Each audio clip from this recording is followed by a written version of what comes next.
Hey everybody, welcome to the Dad Challenge podcast. My name is Josh. You are here for Ministry Mondays. Today's video is one I've wanted to do for a while, and I've been going back and forth about how I want to do this, because generally Ministry Mondays I'm kind of exposing some kind of like dirty thing the church does or something like that, or I am calling out a behavior or some kind of thing that's going on. This is kind of gonna be a really hard one because it's kind of all those things together. Before I get started, everybody, it is really important to me that you hit that like button. I know I don't usually say that very often, but that helps the algorithm. It helps people to, hey, we're going to suggest this video to you. I want you to watch it. You can like and subscribe or don't. I don't care. I usually say it at the end, but just today I'm just trying to get, I'm trying to make sure that my engagement is high because I've been lazy on the engagement. And the engagement, if you support me, it really helps me when you engage by leaving a comment, a thumbs down or thumbs up, whatever. It's funny. I think a lot of these drama channels don't realize when they send their people after you, and they engage with your channel, it's so positive. It's such a positive thing all the time. So anyway, I just wanted to say all that to say the way that you support me is to watch the commercials, to engage by putting a thumbs up, writing a comment, even if you hate me, it's fine, leaving some kind of comment. I tend to write back to people or give you a heart if I read it, and I read pretty much every comment that comes through because it's important for me to understand what I'm talking. I kind of want to take the pulse of the people who are listening and understanding where I'm getting it wrong, where I'm getting it right, and that kind of thing. I'm trying to grow this thing properly. I don't want to like cheat and do it improperly, and I don't want to like do it gross and like with tea and all that stuff, but I just think it's really important, and I say that off the top. So thank you so far for following me in my journey. Ministry Mondays is a really, really interesting topic for a lot of people. Oh, before we continue, this red dot, there's going to be a video coming out this week. I did a video with my good friend Caitlin, who's going to the 2024 Olympics, hopefully. She's on the path, and she was punching me in the head with headgear on, so that's what you see that. And now you're going to stare at that only. So just get it out of the way. Just go for it. Yeah, it's fine. No, just do it. I'm okay with it. Okay. So, where was I? Anyway, so people follow this church stuff because they're interested. They're interested to see the church fall, perhaps, or to see what they're doing wrong, or to be, all along they knew it was this way, and so they're just kind of feeling like, okay, it's right. I am right and justified in what I do. And there's going to be some videos I'm going to do in the future about what churches are doing right. But we're not there yet. I still need to deconstruct this thing, and I'm still in deconstruction mode. And today we're talking about a church called Bethel, and it's in Redding, California. And shout out to Wander with Intent. She gave me a ton of this research for me. I did a ton of my research too on this one. And Wander actually lives in Northern California, so she's kind of up that way. And we discussed this a little bit, and not a lot of people know this story, and the story is called WakeUpolive. And so I'm going to mess up this lady's name. So Kaylee Heigenthal or something like that is a worship leader at Bethel. Her and her husband are worship leaders. The first thing you need to know about Bethel is they write really, really good worship music. Like, before I spoke a word, you were singing over me. Like, some of the best worship songs come out of Bethel. And so I'm often torn when I talk about churches like Bethel and Elevation and Hillsong, and because there's this, I think, this gross side to that church and these churches and the industry behind it, but they're also writing really good music, and there's really good songwriters, and I'm a musician by trade, and I'm a worship pastor, was a worship pastor, and so I still love the music, and I still feel like there's some amazing things to be had from music. So none of these bad things negate the music, I don't think. And God can use anything for his glory. It doesn't matter, right? We talk about this with Bible stories of swearing. God uses guys like Samson, who murders people and bangs hookers, and David, who had a girl's husband killed so he can bang her, right? God uses anything for his glory. So that's, I say all that to say that I really love their music, but Bethel drives me up the wall for a few reasons, okay? Their theology is messed. And there's a lot of people who like ride or die with Bethel for the theology, right? They want their theology. I'm not going to dive so crazily heavily into theology, except to say a few things like they believe in things like glory clouds, gold dust, angel feathers, and things like that happen inside of their auditoriums and their sanctuaries specifically. And like more of like you'd find them more along the lines of a Pentecostal style church where it's just really, really engaging. They are very spiritual. They feel like God has blessed them in a way that they can like do big things, and they have the gold dust and the angel feathers, and like people getting gold fillings, and they do grave soaking, and they do some crazy things that people would, and for good reason, think that they're nuts for doing. But they're very public, one of the largest movements of church in the US right now, specifically when it comes to the worship music scene, which I'm plugged into. They are one of the main influencers in worship, like of the four. It's Hillsong, Bethel, Elevation. Is there any more? I mean, there's a few, Passion. but they're up there with the big guns, right? They make a lot of money in their music, millions, but they write some good music. So anyway, this whole story stems from Bethel's Theology too, right? So if you go to Bethel, and I had a friend of mine, I'm trying to get her on the show. We've been going back and forth. She went to their school of supernatural worship, whatever they call it. Stop calling it that anyway. It's weird to call it a supernatural school of worship. It just feels like, really? That's what you're going to call this? And you had a meeting and the table like, okay, well, let's come up with a name for the school where we're going to charge a bunch of money. People come out and see how we worship. Here, I got an idea. Supernatural School of Music. Yeah, that sounds great. I would be like, the other guy on the end of the table would be like, really, you guys? Not just, okay, I mean, just Bethel School of Music would have worked, but, do the supernatural thing. Cool. I get it. You want to draw people because they feel like supernatural is kind of where their church sits. Like they feel like, you got to understand what a glory cloud is. It's literally a cloud of God coming down, ascending onto the stage, and people are falling over. And they're crying and worshiping and speaking in tongues and spitting and laughing and doing all these crazy things. You see some of these worship things that they have. It gets a little bit creepy if you don't understand what's going on. If you've invited someone out to like a Bethel event like this and they're not a Christian, guaranteed they're not coming back. They're going to be like, this is a cult. It's very cultish feeling. A lot of it is based in scripture though, okay? I want to say that. Like, I don't think that Bethel is a cult. I don't think that they're anti-Jesus or that they're super heretical, let's say, because everybody has their beliefs. And again, I'm going to land right here and tell you every time that it really doesn't matter what you believe as long as you believe in Jesus. In the end, it's about the thief on the cross. Remember the guy? He says, I'm sorry. And Jesus says, you'll be with me. Just like that. It's matter what you believe. Your theology doesn't really matter. Like Benny Hinn, Joel Osteen, all these dirtbags out there who are raking money from people. If they genuinely believe in Jesus, they're good to go. So you say it for what it is. And there's a lot of people who would call it heretics and do all these things and call them whatever they want. But in the end, it's really about your heart. I believe even like, Mormons, Catholics, everybody who doesn't, fall in the same kind of like evangelical line. If you believe in Jesus, it's what I believe. If you believe in Jesus and who he said he was and the resurrection, you're good to go. It's all that matters. Anyway, you don't even have to crack open a Bible if you don't want to. All that to say that, so Bethel has this theology where they do some crazy things. So one day we will get into the gold dust and the angel feathers and the glory clouds and the grave soaking and all that stuff. But I say all those things to say that they have a really different way of looking at their faith and the way that they run their church. And there's actually a guy down in California doing worship nights he's saying, if BLM and everybody's allowed to protest and do all those things, well, we're going to have our peaceful protest and they're going to worship. And they kind of got a point. But he's running this movement that's kind of anti-mask and anti-science and all this stuff about COVID. And we can argue all day long about Bethel, who's a church that believes in healing, believes that they heal people. And if you watch American Gospel, they dive a little bit into that. You got a guy like Bill Johnson, who's their pastor. And like, it's funny that how Bethel is eerily silent though on COVID. Why they're not out there healing all the COVID patients. Anyway, we can go on that all day long because healing, I do believe exists. I think it's a thing. I just don't think it exists at your whim. And if it's the thing, why does it only happen at certain churches? It's always a certain church that does it. I feel like that's kind of anti-God, where it's like God is only going to favor Bethel by doing all those things there because they have the faith for it. The way the world works today is not the way it was in the Bible. And so we're going to dive into that because it's about resurrection. The story is about resurrection. And resurrection is when you bring someone back from the dead. Now, there are stories all over the world where this happened. There's biblical stories for it. Lazarus was raised from the dead. Jesus raised people from the dead. Jesus himself was raised from the dead. This is a thing if you believe in what I believe, right? So this is biblical base for being raised from the dead. So we will stay there. Have I ever seen it? No. Are there stories? I'm sure there are stories, but I don't think there's any documented proof so far medically anyway, as it pertains to this. I know that people that have died and come back. Like there's a girl that's coming on the multi-channel network and she's really cool and she died 3 times. And she's now going to start a YouTube channel. And she's now going to start a YouTube channel. So that's cool. But what we're talking about here is actual resurrection of someone who's been dead. Like Lazarus was dead for 4 days and he came back. And so let's get to the point. So we get to Kelly Haggenthal. I don't know how to say their name and I apologize. But I want to land here as a parent.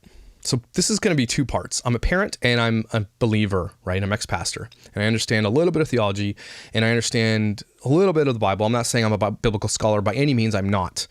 But it's really easy to look this kind of stuff up. And so Kaylee and her husband are worship leaders at Bethel. And again, one of the biggest churches in the world. Worship is one of their main attractors. Okay. A lot of people don't even know who the main pastor is. It's about the music for a lot of people. Okay. And they probably get paid quite a bit. Because you work at these churches and you're pretty famous. You're famous. You're an influencer. You're famous. Like there's a world of idolatry for worship pastors and these people are part of that. And they write great music and they're great, very talented people. They always wear dumb hats. But the saddest part about this as a parent is that their daughter, Olive, died. So I think it was SIDS, so sudden infant death syndrome. They just stopped breathing and then had passed away. They found her. And as a parent, I want to land right here for a second, because before I get on, I don't want everybody to be like ratioing me about how insensitive I am about this topic, because in the end, if that ever happened to my kid, I would do exactly what they did. So I want to preface that by saying I would definitely appeal to God. I would definitely be angry. I would definitely be shouting. I would definitely be tweeting. I would definitely be doing everything I could if I knew that there was a little bit of hope that this could be it. Now, I don't know what I would do, because I've never grieved like that, and I don't ever want to. And I would never wish that on anybody. And so this isn't a video jabbing them and saying how bad they are. There is going to be some heavy, hard questions to answer though for these parents. Okay. But I want to land right here that this is the worst thing that could ever happen to a parent. I can't even imagine. Okay, that's what I'm saying. Like, this is probably, I know some people out there I've known who have had children die, and it's just, it's almost like you want to separate yourself and not even think about it, because my mind will wander when I'm driving, and I'll think to myself what happened, and I have a really, really crazy imagination, and like, it gives me anxiety to think about it. I want my kids to be healthy and live forever. I want my kids to outlive me. So whenever that happens, it's the craziest thing ever. So Olive dies. And then the thing that happens is that Bethel starts this campaign. So she writes this post after Olive dies, and they came up with a statement that says one of the worship leaders' kids have died. And then, so Kaylee writes this in her Instagram post. She says, "We're asking for prayer. We believe in a Jesus who died and conclusively defeated every grave, holding the keys to resurrection power, right? We need it for our little Olive Aileen, who stopped breathing yesterday and has been pronounced dead by doctors. We're asking for bold, unified prayers from the global church to stand with us in belief that he will raise this little girl back to her life.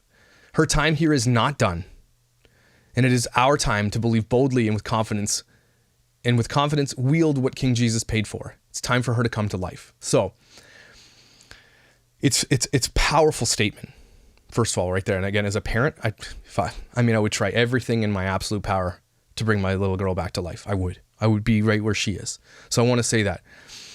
But there's a couple of troubling things that are happening here. And this is where a lot of people have some problems. I'm not necessarily one that has a problem with this, but a lot of people were calling her out for using her global platform with her 250,000 followers on Instagram to call for this little global prayer for her daughter. Okay. And what a lot of people have a problem with is that there's a million trillion kids that die a day, right? There's just, everybody's dying every day. And she got to use her global platform to rally churches to pray for her daughter. And a lot of people were like, well, why don't you do this for when someone, because I'm sure that Bethel has had people inside their church that have had children who have died, because they're a very big church, and this has never happened. And I actually believe that there are tweets out there that state that exact thing, that some kids inside that church have died, but they didn't get to use their platform to do this. They didn't do this, is what I'm saying. And so she used her platform to launch this campaign. And so that was one of the big issues. It was like, okay, but you know what?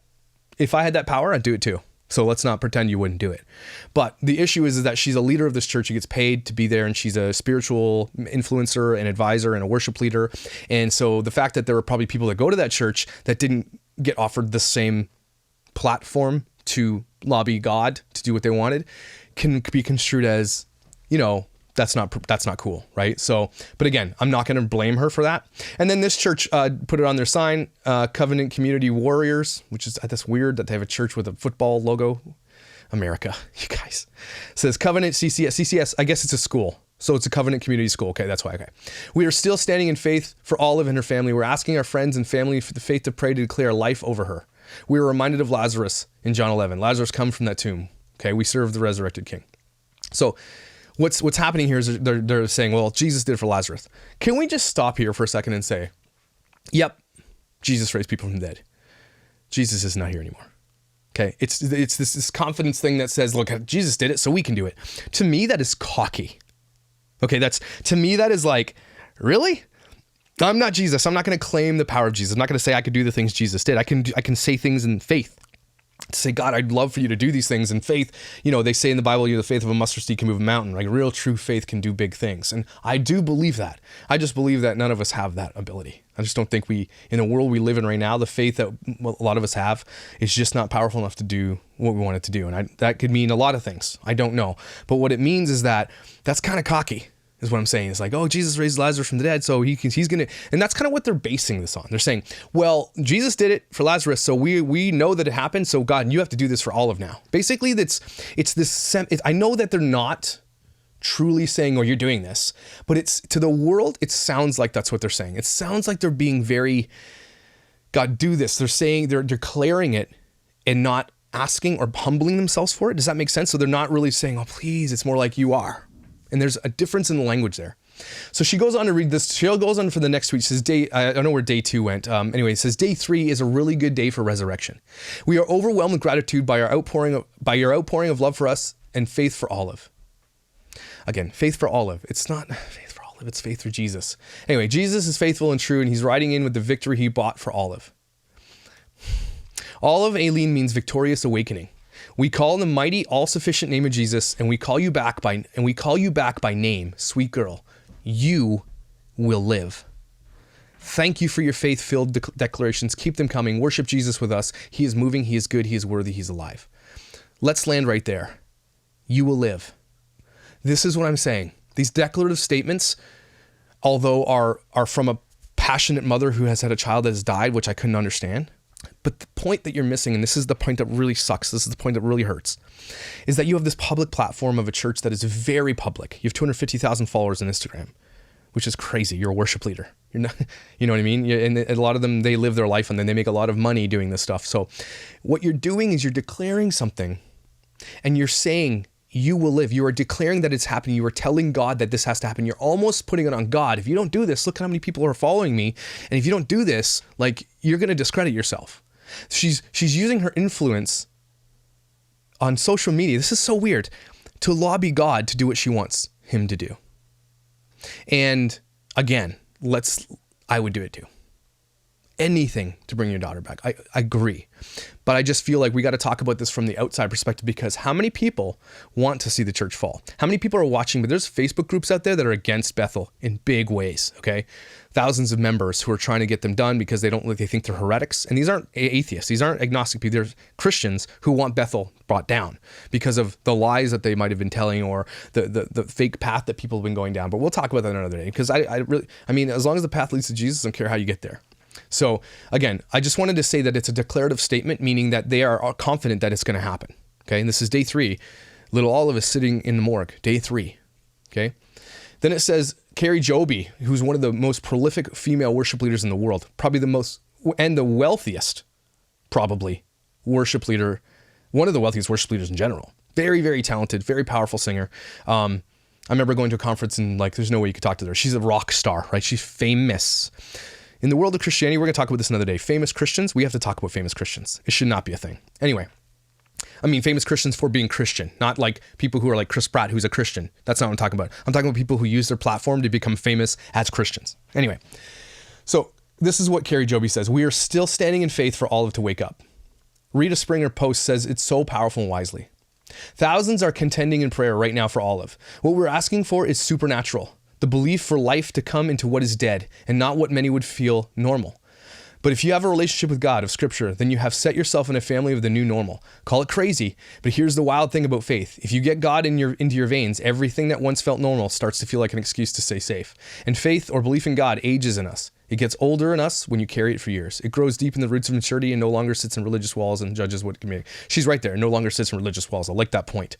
But again, I just want to outline that Carrie Joby is let's see how many followers Carrie Joby has. So she's got 1.3 million followers on Instagram. So I'm going to go back to this platform thing. If you're going to do this for Kaylee, you really should do this for everybody in your church then. It bothers a lot of people because they didn't, because they just did it for this privileged person of power inside of the church. And that speaks a lot of the church, not just Kaylee and everything at Bethel, but it speaks a lot of how pastors get more of, benefit of the doubt. They get more money. They get more, they don't get more grace. Unfortunately, they get judged harsher. But there's this thing about Christian privilege that exists inside this community of modern church. Okay, there's famous Christians. They have tons of privilege. They get to do a lot of things. They have this power and things over people. They are worshipped. They are idols for people. And so this is a world that is really, really weird, to be honest with you. And so using your platform to get people to pray for your daughter, again, I'm not saying I wouldn't do it. I probably would, but that's what speaks volumes here. A lot of tweets, yes, Olive, wake up, little girl, praying for declaring life over Olive. We believe the miracle. Praying right now. Won't stop, Lord. Pat Barrett says, Kaylee, the Barretts are praying. Jesus help. A lot of check marks are praying. They're all praying. here's the thing. This is going out viral, guys. This isn't just like everybody's seeing this and everybody's now watching this. This became a national news story, okay? And so now this is where it almost feels like Bethel and Kaylee and everybody was like, okay, God, we've got this message out there. God has to do this. God, it's almost like, God, we've done this. You got to do it now. It's on you now. And God, can I hear me out on this? God is like so far removed from any of that stuff that it's just like, I feel like he grieves and cries and the plan is set in place and nobody dies. You know, we're going to go back to Bill Johnson's message in a minute, but like God has a plan for people, right? But on earth, things happen because of free will. Okay. God doesn't smite people and kill them like that. I mean, in the Old Testament he did. But here it's a different world. Evil exists, you know, disaster exists, health issues exist like SIDS and everything else. It's not just God snapping his fingers and you're dead. Okay. I'm not saying that God doesn't intervene where he needs to intervene, and he can, and he has, and I do believe that. But I feel like when you put pressure on God here, where this is almost like, God, show yourself, like atheists and people who hate God and who hate religion and who doesn't believe he exists are like, well, if he's real, prove yourself to me. How many people have yelled out, you know, I will believe if you do this thing for me. You know, if you can help me pay my rent this month, I will believe in you forever. If you help me get through this thing, I'll believe in you forever. It's such a weird psychology of humans to believe in this type of thing where it's like, if you show yourself to me. But this is why faith is important. And a lot of people are like, well, why do you believe what you believe? You know, a lot of really brilliant people believe in God. I'm not saying I'm brilliant. I'm just saying I'm not dumb. Okay. And you believe what you believe because there's something different. There's a human connection. There's like a soul thing. And I said last time I was wrestling with this idea that there's a hell. And I believe that hell is actually the absolute absence of God. And when you're feeling super lonely, you've been let down, or those moments in your life you've been devastated, that feeling you get, that just absolute emptiness of feeling, I feel like that's the closest you're going to get to the feeling of no God, because God is everywhere. Okay.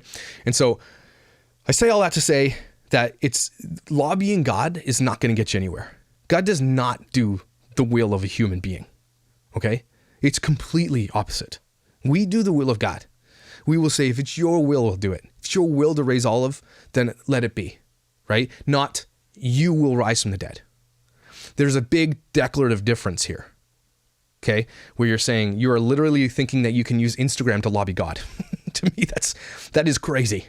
Like, yeah, you're an influencer in the world, but to God, you're loved just like everybody else. You're the same as everybody else. No one is more powerful on earth to God than the next person. Like me next to someone like Trump, we're the same in God's eyes. We are the same person. Just because on earth you're a different power and everything else, we're the same. So it just felt, cocky is the wrong word. It just felt like, because of the theology that is built into them at Bethel, that this is kind of this is where they live. This is their language. This is what they believe because this is what they're taught by Bill Johnson. And so let's dig into the Bill Johnson thing that he had to come out with during this whole thing, because it blew up.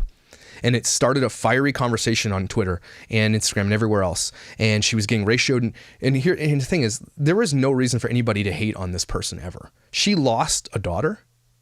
Okay. And again, let's not kid ourselves that we wouldn't do the same thing if one of our kids died. Okay. So let's just land there. And she was getting ratioed and hurt and hated. And Bethel was already in hot water because of their theology anyway. And so this just exasperated it. And they were, imagine that God did raise this girl from the dead. What would have happened? Like, world changing. And to me, that speaks more volumes about God than it does about anything else. That God is like, look, I'm not going to be tested. Don't test me. It's just not what I'm not, you need to believe. I'm not going to show you to believe. You need to, God doesn't want you to force you to believe in him. He wants you to do it yourself. And that's the point of free will. If he wanted you to love it, he could do it. He could just snap his fingers and you would be perfect. But he wants you to want it. Okay. So I'm going to dig in. So let's dig into this Bill Johnson message here. Hi, I'm Bill Johnson from Bethel Church here, Redding, California. First of all, I wanted to say thank you to the countless numbers of people around the world that have been praying with us for the miracle that we need this week. Yeah, I'm going to reiterate that there are probably many, many families who have children who have died inside of Bethel itself, just even in that campus, okay? And none of this went down for them. So this is one of the biggest points of contention that people were arguing. Not even necessarily the whole lobbying God and being cocky about it and all that stuff. It's this. It's that they made a worldwide movement for one of the insiders. Saturday, just a few days ago, we had a great tragedy. One of the key individuals in our world, their 2-year-old little girl died quite unexpectedly, just out of nowhere. And so we've been praying for the miracle of God. Mom and Dad, Andrew and Callie, have asked us to pray for resurrection. We've joined with them. We have a biblical precedent. Jesus raised the dead. Jesus Yep. raised the dead. Not only that, he introduced himself as the resurrection and the life. In fact, in John 11, verse 40, he says, if you believe, you will see the glory of God. And so... Okay. Again, so he's setting up to say, like, this happens. Okay, guys, this is Jesus saying it, who is God. So wherever he goes next, it doesn't make sense. We are human. We are not Jesus. But he's saying, look, it happened on earth. Jesus did it. Yes, Jesus did it. So I just wanted to say that. I'm like, stop comparing. And this is maybe one of the issues that Bethel is having, that they're comparing themselves to the power. A lot of these churches, these types of churches, compare themselves to the God did it. There's power. It's on earth, exists, and exists in you. They honestly believe that Jesus' power exists in them too. They honestly believe this. Seeing what Jesus has accomplished, what he did in his lifetime, and then when you add to that he commanded his followers, his disciples, in Matthew chapter 10, verse 8, to heal the sick, to raise the dead, to cast out devils, to cleanse lepers. None of those are things that we can actually do. And yet he commanded us because somehow in our yes, he gives us the ability to carry out his mission. So yeah, we can dive into that whole world of like faith healers and all this stuff that go on. And there's, I'm not going to say that God can't. Here's the thing. I always land on the thing that God can do whatever he pleases. So if he wants to do it, he's going to do it. And I believe that he could. So miracles, I do believe in miracles for sure. I've had a lot of things happen in my life that cannot be explained unless it was God intervening. I'm not kidding. Like, and not crazy things, but like things that were like life-changing for me, but not like life and death. But I'm just saying, they're go and do these things. And it's like, I think what Jesus is talking about here, and I could be wrong because I'm not a biblical scholar, is that he's like, have the faith for these things to do what I'm going to do. But nobody has the faith for it. This is why I think this is weird time we live in. We're too far gone into our own selves and the way the world has worked now that we're just too far into it. We almost give ourselves the power without even understanding where it comes from. And we just think that we are deserved it and owed it. I'm not saying that's what he's saying here, but he's got a point though. Jesus did say those things. And I do believe this does happen. But Jesus didn't also say, just tell me and I'll do it for you. You put a post on Instagram and I'll make it happen, right? So there's a disconnect. Being commissioned means we've said yes to his mission. Anyway. This is our heart. So we try to run with a real conviction and a devotion to the very thing that Jesus taught us to do. So he modeled it and he commanded us to do the same. Some have asked, isn't this interrupting the sovereignty of God? And my response is, first of all, we don't ever want to violate the sovereignty of God. God is sovereign. He chooses what he wants and we cooperate with him. There's no question. Yes, he is right. But then my question is, why did Jesus raise the dead? Because it was Jesus. He could do whatever he wanted. He was God. So again, it's weird that I'm saying this, but it feels like they're comparing themselves to Jesus being like, well, he did it, so why can't we? Because we are the chosen. Like, it almost feels like it's like Bethel is such a powerful force in the movement of churches and like their influence. They're a massively influential church. And it almost gets to that point where it's like they get to a level and they're like, we are influential in this world. And they make world changing music and testimonies and all this stuff. And they do crazy things. And they all start getting a little bit cocky about it. Like start getting a little bit like, yeah, we got this. You know what I mean? It's about we, not he. Did he violate the sovereignty of God? Did we have the Father? He's God. He can't violate. Okay, sorry. Will one thing and Jesus will another? Of course not. We know that's not true. The reason Jesus raised the dead is because not everyone dies in God's timing. And Jesus could tell, and he would interrupt that funeral. That's a hard one. That is a hard one to hear, because then I feel like maybe it's because on the world, some people were not meant to die. And it's a really weird one because in Jesus' lifetime, he healed a lot of people. But he's gone. And so now it's like, is that really a statement that's biblical? No, it's not a biblical statement. That's not, he just made that up. It doesn't say, I don't think that says it anywhere in the Bible that when you die, that might not be your time. I don't know. He's just basing that on that Jesus healed somebody, right? Or that he raised them from the dead. So it's not a biblical statement what he said there. But here's the problem. He's an influential pastor, one of the biggest churches in the U.S. And so people are going to take this as gospel. That's the problem. That process that some would just call the sovereignty of God. And he'd raise the little girl. He'd raise the adult person from the dead. The point is, Jesus set a precedent for us to follow. We rarely know what we're doing, especially when we come into new areas like this. No. So we rarely know what we're doing, especially when it comes into areas like this. If you're just saying Jesus did that, that's over 2,000 years ago. This is not something new. So why is he saying this is a new area? That they're lobbying God on social media? So this is a new area? Maybe. That's a weird statement he made. No manual that tells us fast this many days, pray this many hours. We don't have any of that. What we do have is a biblical precedent, Jesus' lifestyle and Jesus' commands. Some would ask, how long do you pray and when do you quit praying? And I don't have a good answer. We're kind of in the middle of that journey right now. But there is a biblical precedent to continue praying. Luke chapter 18, verse 1 is a whole story about the importance of persistence in prayer. The end of Hebrews 10 and the beginning of Hebrews 11 talks about enduring faith. The faith that endures past what everybody would expect. It's that need to hold something. So we're in that point. And so he's making a declarative statement that, if you have the faith for it, it's going to happen. And he's almost saying, we got it. We got this faith. But we all know how it end up. So we admittedly are just trying our best. We want to honor mom and dad. We want to honor their heart for the resurrection of their child. And so we've said yes. We've partnered with them. But you haven't partnered with anybody else. This is what gets me. And I mean, it's like, you didn't help me, so you can't help them. But I guess it's this point of privilege that really bugs me. Is that when you get into these worlds of worship, these people, like you go to any worship conference, just go check one of these out. These people are rock star idols to these people. Not joking. Like they are like, people get nervous. They want their autograph. They want to take pictures with them. These are supposed to be people of God spreading God's message. Like it's such a weird place to be. And so I get this weird feeling about Bethel in my gut. Just something that just is not right about the way that they've shaped it. They've gone, it's almost like they believed what they thought earlier and they went a little bit too far and then they became really influential. And now it's like, we can't be proven wrong. It's optics. Child has been in the morgue ever since the child died. She's not here. We don't surround the baby and perform some ritual. We're together honestly to worship Jesus. He's the miracle worker. We're not. He's the grace giver. We're not. He's the one from whom all perfect gifts flow. And we simply are here to honor the name of Jesus.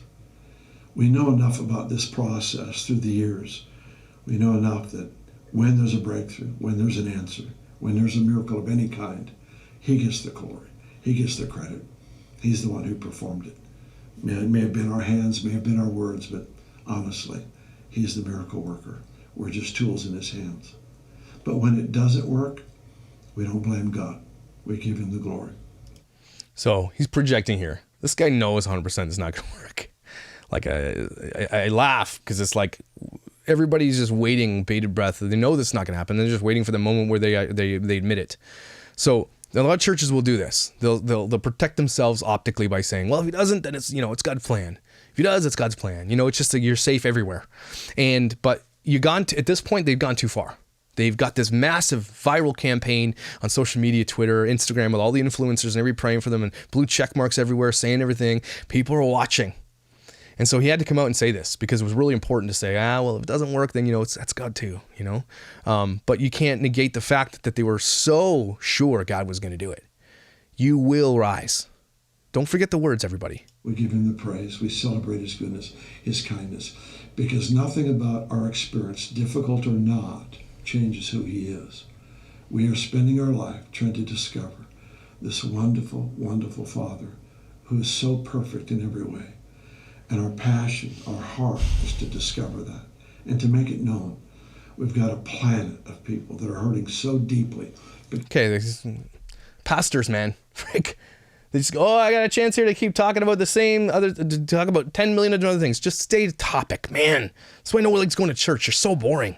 They just don't know what this Heavenly Father is like. And so we've given our life to this. We're going to get some things good, right? Some things we won't do so well. But we're in a journey like you, like many of you. And we're in this pursuit to see Jesus exalted and a whole generation of people that can accurately and responsibly demonstrate the love, the purity, and the power of God. But the issue here, and the thing that's tied up here, is that you guys have lobbied and you said this is happening. What a good day for resurrection. You will rise, all these things. And so they're expecting it. And when it doesn't happen, those people who are already doubters, you think they're going to be like, okay, give them the benefit of the doubt. No, the people who are already doubters are going to doubt even more now. You've used your platform for something a little bit privilegey, and you've called it out, and you've done this worldwide campaign now, and you can say all you want, Bill Johnson, about, in the end it's about God and blah, blah, blah. And you guys have done something here that's almost irreversible for a lot of people. You've stated something, and you made it like it's going to happen. Like there was no doubt in anybody's mind at Bethel in these 24-hour worship conferences that you had about Olive and the grave soaking, everything that you guys were doing. There was no doubt in your minds. And that's faith, I guess. But at the same time, you guys set something in motion that was very detrimental as a whole, I think, for the kingdom of God. This is our passion. Thank you again. So many of you have helped us. You've prayed with us. You've joined with us. Some of you did so a couple years ago when we had little Jackson Taylor in the crisis and a miracle that God performed. Thank you, thank you, thank you. Others of you have sent challenging questions to us. And I thank you as well, because we never want to take anything for granted. We just have this heart to walk in purity. Anyway, whatever. He's just going to pastor talk now. He's going to Christianese the rest of it out of here. So I splayed his stuff just because he had, basically this was a political move. The point that Tina screenshotted that, I think it was December, 358,000 views. This was a big deal. And this was a political optical move to say, well, if it doesn't happen, I got to get ahead of this and say, well, if it doesn't happen, so he had to. So we said it might not happen. So we have to get into this whole next thing, which is the Heiligenthal family GoFundMe, which is at $78,000. And at first, a lot of people were asking, why are you raising $100,000 for a family of a church? And so I get it, right? Funeral costs and all that kind of stuff. But this again screams this whole inner workings of this white Christian modern church privilege that these people enjoy thoroughly by this massive audience who worship them. This is, I think at the core of all this is this idea of worship leaders and pastors, that they are like revered because they play music or they are in public eye. In the back end, like I was this guy, I was a pastor here. I was an influencer pastor in my community. I was probably the one that everybody came to for how I was doing things and all that stuff. And I was nothing, but I had a little bit of the influence and I felt it. And these people live normal, they're normal. And when they come, a lot of these people get called out too for the way that they live their lives and in the back end. And if you ever ask a person who toured with some of these big bands like Bethel and Hillsong and Elevation, you actually would be very, very surprised at what you see and what you hear. And I know a guy who toured with them, and not with Bethel, with another large group, and was like, I couldn't believe it. How opposite they are. I'm not saying that they are. I'm just saying there's this world of church white privilege that exists in these leaders who are influential. Their fashion, they get paid for it. The music they write, the writers that they hire, the studios they go, the money they make, the touring that they do, their Instagram tweet that everybody's ingesting, right? It's different if you're an Instagram influencer, they're showing your ass or whatever, say whatever you want, right? But Christian influencers need to be really, really, really careful with their platforms. That's all I'm gonna say about that. But so they raised this money. A lot of people were questioning, what was this money for? Initially, I heard this, and this is conjecture. I don't know if this is true, that they were raising money for post-resurrection fees. I'm not kidding. What it costs to bring someone back from the dead.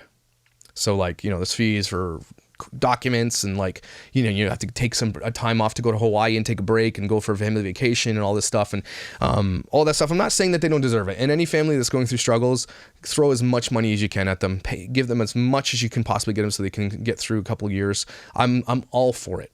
I want to just say this though. These people were already probably pretty wealthy. You work for a church like this. This church has an annual budget of $60 million.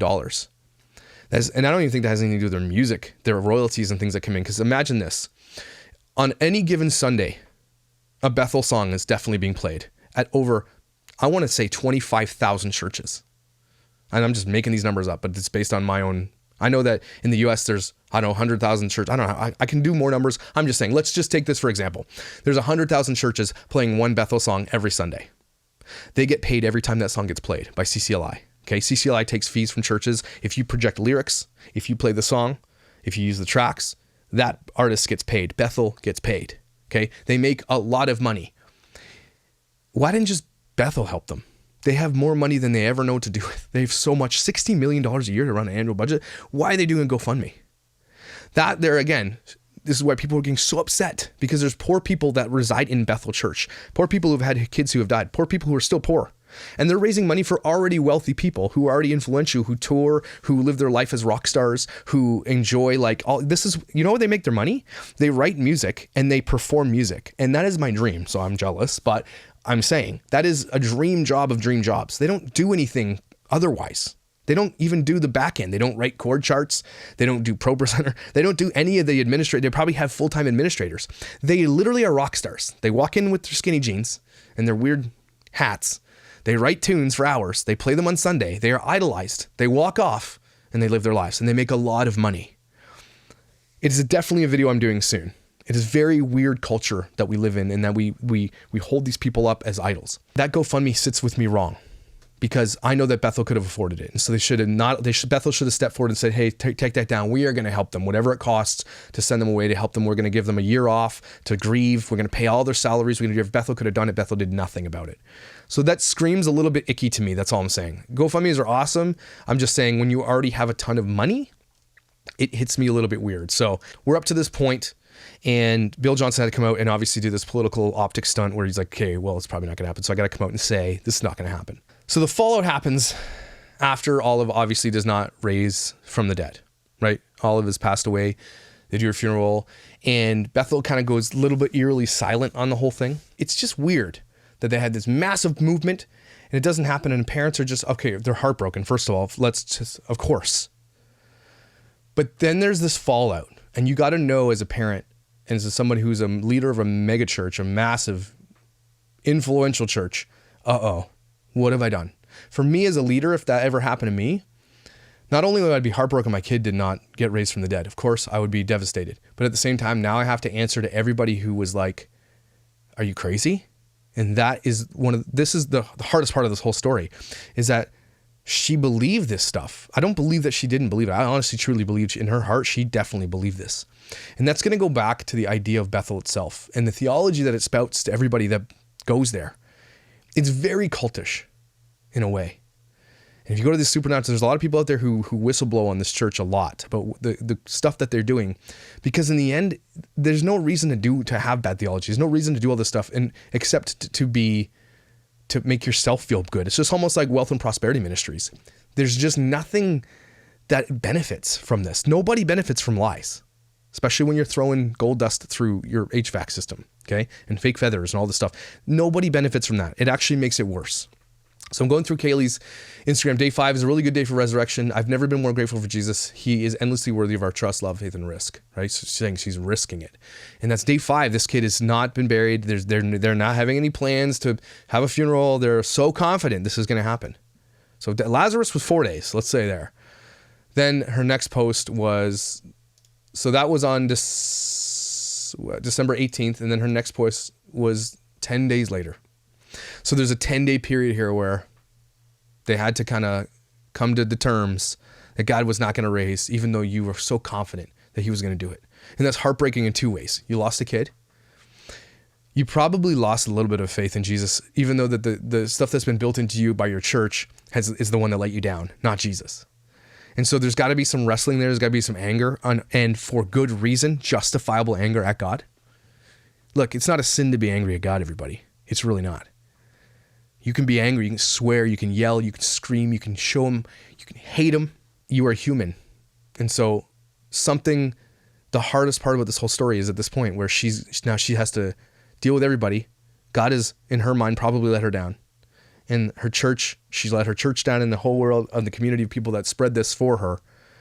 And now she's in this terrible position all around. She's been in a rock hard place, fiery pits, and, a big pile of raisins. She's not in a place where she can go anywhere without either hating herself or feeling that she let herself down. That's really hard. So 10 days later, she writes, Olive, we miss you. Love you so much, and we'll see you soon. We know more than ever that Jesus is good, and his every word is worth believing and following at any cost. That's the song we'll sing until we're with you again, and we finally sing it together. We cannot wait. There's a new day, and we're awake for it. This is a victory story. I mean, it's not a victory story. no, the only victory that happened here is that Olive gets to go with Jesus. Okay, so we're going to get to that in a second. But just saying those things, it's really hard for people to, when you say something like that, this is a victory story, when you were so sure it was going to happen, all of a sudden you go silent for 10 days and then that's it. And then the next post is about, she just goes on, she's grieving, finally gets to grieve. Part of this is that a church theology has built into this woman something where she didn't actually get to grieve and she believed something was going to happen and she had to double grieve. Like, that's hard. And let's not forget, she got a little sister that doesn't grow up with a sister. So this is a heartbreaking story all around. And so I'm not even angry at Kaylee. I would never ever be. I'm not angry at the what happened or the father. What I'm angry at about the situation is this perpetuation of, like, a pastor says something and you effing believe it. This is a pastor, Bill Johnson, guys, who believes the things he's saying, and he tells all of his followers, and they're not Jesus followers. They're Bill Johnson followers. They're Bethel followers. They worship him. They worship the music. They worship the production. They're very good at it. They hire the best in the world. Like, churches like this, like the church I came from too, they'll have a language that they speak. They'll have like a culture that they live in, and they all live it. It's almost like working at Apple or Google, all these people. And you know where the churches get these ideas to do these things? From Apple, from Google, from Disney. They learn how to do corporate world and they build it into their churches. And then some churches become so good at it that corporate worlds go to churches to learn how they do it. Okay, so they have this whole aura and everything. So when this guy's preaching all these things, he's out there and people are believing him, and the people that follow him, that he pays to follow him and to do all the things for him, they're listening, they're hanging on every word he says. And so that puts you in a position like this. One of the other big arguments, I know we're getting really long, is that this idea that, why would you bring Olive back, everybody? She's with Jesus. And so I saw a lot of tweets saying, how dare you? How dare you? Because it's selfish, is what they're saying. It's selfish for this mother to say, and especially because what she believes. If she believes Jesus, who he says he is, and that heaven is real, then why would you want to bring someone back from that? Heaven will be like, it is everything you're going to think it's going to be times a trillion for eternity. It's going to be amazing. It's going to be a place where you are with God, if you believe what I believe, okay? So why would you want to bring someone back from that for your own, I guess, and again, as a parent, I get it. I do get it. And so a lot of people were saying that, and this is the part that pissed me off too, because it's easy for you to say that. It really is easy for you to say that because you haven't lost a child. But they're kind of right. So that's a rock and a hard place for a lot of people to argue. Is that, yeah, I would want my kid back here with me because I will admit I would be selfish about that.